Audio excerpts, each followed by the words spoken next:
ओम नमः शिवाय। आप सभी का स्वागत है। आज मैं आपको सरल प्रदोष व्रत पूजा करके दिखा रही हूँ। पहले मैंने जल में गंगा जल मिला दिया है और गणेश जी को स्नान करवा रही हूँ और यहाँ माता पार्वती को भी स्नान करवा रही हूँ।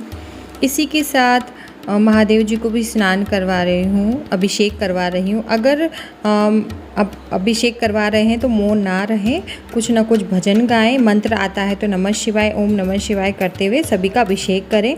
मौन रहते हुए हमें कभी किसी भी भगवान जी का अभिषेक नहीं करना होता है। इसके बाद में मेरे पास दूध और दही था तो उसी का मैं अभिषेक कर रही हूँ। अगर आपके पास पंचामृत हो तो आप उसका भी अभिषेक कर सकते हैं। तो यहाँ पर देखिए मैंने सभी का इसी तरह से अभिषेक करा है। और यही पूजा सेम पूजा रहती है सावन सोमवार में और सोमवार व्रत में। बहुत ही सरल तरीके से मैं ये पूजा आपको करके दिखा रही हूँ, जिससे आपकी पूजा विधि पूर्वक भी हो और कम वक्त में सारी पूजा आपकी कंप्लीट हो जाए। और तो देखिए इसके बाद में मैंने सादे जल से स्नान करवा दिया है। अब मैं इन सभी को दूसरी थाली में बिठाऊंगी।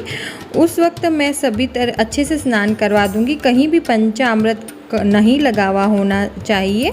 अच्छे तरीके से उनका अभिषेक और साफ़ सुथरे हुए हुए हो, क्योंकि अगर पंचामृत लगा हुआ होता है तो हमें उसका दोष लगता है। तो इसके बाद में मैंने उनको पुष्प अर्पण कर दिए, पुष्पों का भी इनको स्नान करवा दिया है, अभिषेक करवा दिया है। मेरे पास थे तो मैंने अर्पण करे हैं, नहीं है आपके पास तो आप अक्षत भी अर्पण कर सकते हैं। तो यहाँ पर मैंने उनको थाली में बिठा दिया है, दूसरी थाली में। और उनकी जो रोज़ की माला इन पहनी हुई रहती है तो वो मैं वापस इनको पहना देती हूँ। इसके बाद में मैं महादेव जी को इत्र लगा रही हूँ अपने दोनों हाथों में घस कर। इसके बाद में यहाँ देखिए बहुत ही आराम से मैंने इनको इत्र लगा दिया है। इत्र लगाने से महादेव जी की कृपा हमारे हाथों की लकीरों में बनती है, हमारे रुके हुए काम बनने लगते हैं। इसके बाद में मैं वस्त्र स्वरूप मोली अर्पण कर रही हूँ सभी को। और यहाँ पर मैं सभी को तिलक लगाऊंगी। तो महादेव जी को मैं त्रिकोण तिलक लगाऊंगी दोनों अंगुलियों से और फिर एक दूसरी अंगुली से तीनों लाइनें कर दूंगी और ये त्रिकोण हो जाएगा। इसके बाद मैं गणेश जी को तिलक लगाऊंगी, माता पार्वती को हल्दी और कुमकुम से, और फिर अक्षत अर्पण करूंगी। अक्षत यहाँ पर अर्पण करने के बाद में मेरे पास पुष्प थे, पुष्प आज बहुत ही अच्छे से आए थे सदाबहार के, तो वो मैं उनको अर्पण कर रही हूँ। और इसी के साथ मेरे यहाँ समीप पत्र भी अर्पण कर रही हूँ। समीप पत्र हमारे यहाँ लगा हुआ है तो वही अर्पण कर रही हूँ। बेलपत्र मेरे पास यहाँ आसपास में नहीं है तो इसलिए वो मैं अर्पण नहीं कर पाई। अगर आपके पास बेलपत्र मिल जाता है तो अति शुभकारी माना जाता है बेलपत्र।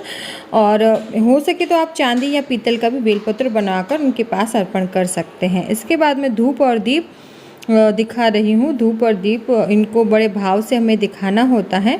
और धूप और दीप दिखाते हुए यहाँ पर आप गणेश जी की भी आरती कर सकते हैं और सिंपल महादेव जी की भी आरती कर सकते हैं, नहीं तो सिर्फ आप घंटी बजाकर ही पूजा को संपूर्ण कर सकते हैं। तो यहाँ पर देखिए उनको धूप और दीप अर्पण किया है। धूप और दीप अर्पण करने के बाद में मैं उनको भोग अर्पण करूँगी।